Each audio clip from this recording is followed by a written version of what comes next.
Mike and Sharon back with you on Start Your Day, and we'll continue to follow the breaking news out of Haiti, and it's horrible news. The assassination of the Haitian President Jovenel Moïse early this morning, about 4 a.m. this morning in his residence. Let's go to Garry Pierre-Pierre. He's the publisher of the Haitian Times to join us to talk more about this. And Garry, we know the president has been assassinated, that his wife is also injured in the hospital, condition unknown right now. What more are you hearing? Well, we're hearing that she's in critical condition and that they're not sure whether or not they're able to provide her with life-saving care at this moment.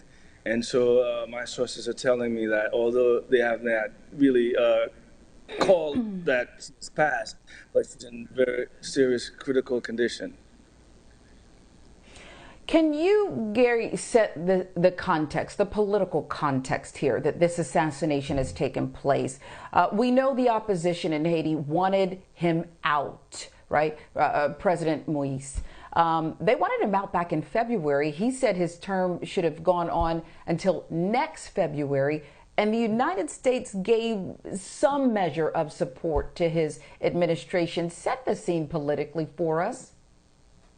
Well, politically, Moïse has been a weak president to begin with. When he was elected in 2016, he had no mandate. It was about less than about 10% of the population who went to the polls.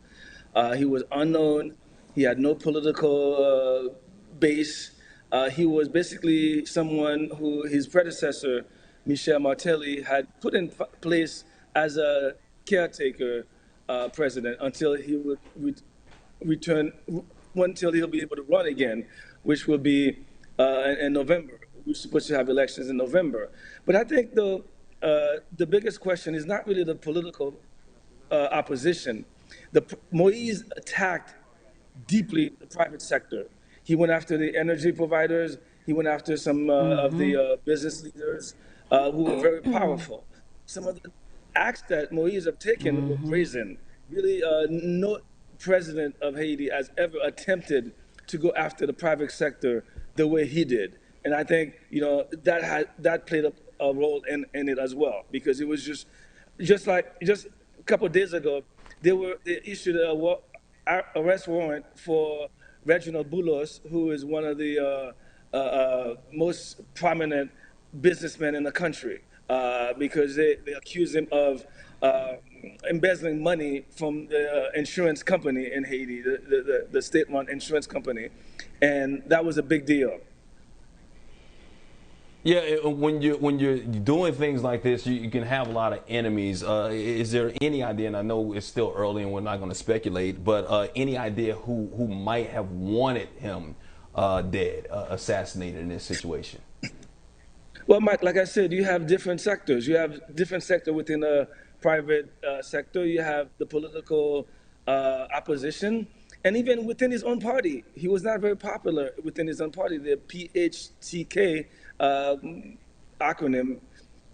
And just no shortage of suspect, if you will.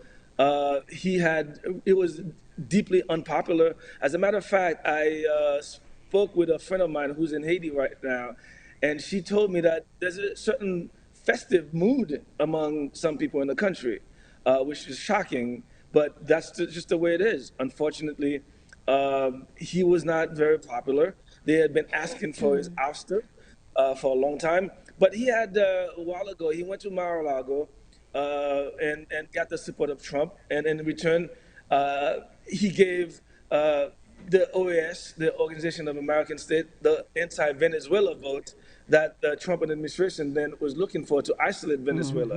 And after that move, he really lost the modicum of support that he had in the country, because Venezuela was a very strong ally of the Haiti, and people were shocked that he would, turn his back on Venezuela at a time when Venezuela needed Haiti's support. So it's very complicated, as always in Haiti. You can speculate it's political, but I don't think it's simply political. I think there are some interests where he touched and people retaliated.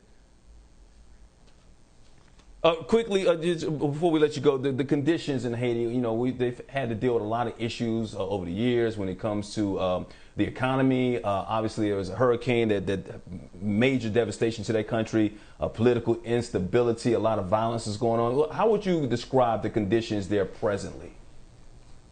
It's very unstable. It's precarious.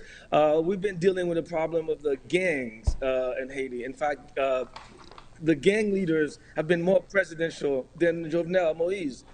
They've been making statements as if they're in charge. And Moïse has lost control for quite some time now. It started, I would say, in earnest in 2018 when they tried to raise the price of gasoline by over 50%. People took to the streets, and the country has been on a lockdown ever since. Mm. So Garry, I mean, and you know, we don't have too much more time with you, but you know, he wanted to increase his powers.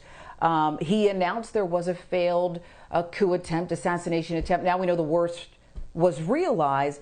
But I remember as a young college student coming face to face with then President Jean-Bertrand Aristide, right? The coup attempt back then, as people were being abducted, tires placed around them and set on fire.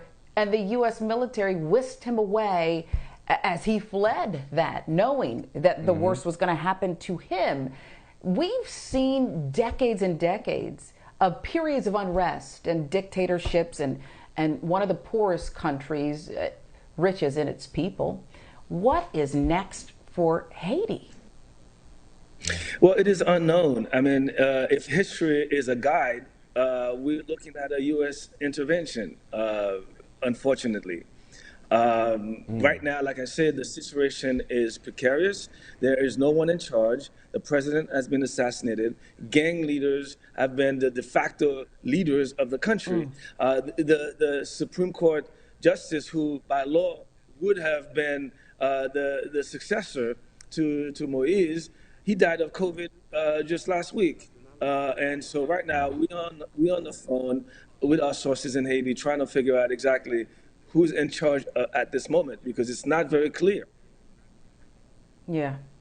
Well, I do want you to stay close and check back with us. And again, we're wondering about the First Lady. She's dealing with perhaps mortally wounded, and we don't know if, besides that, her life remains in danger. Garry Pierre-Pierre, publisher of the Haitian Times, thank you so much for the context. Thank you for joining us with the latest out of Haiti. Much more. Start your day right after this.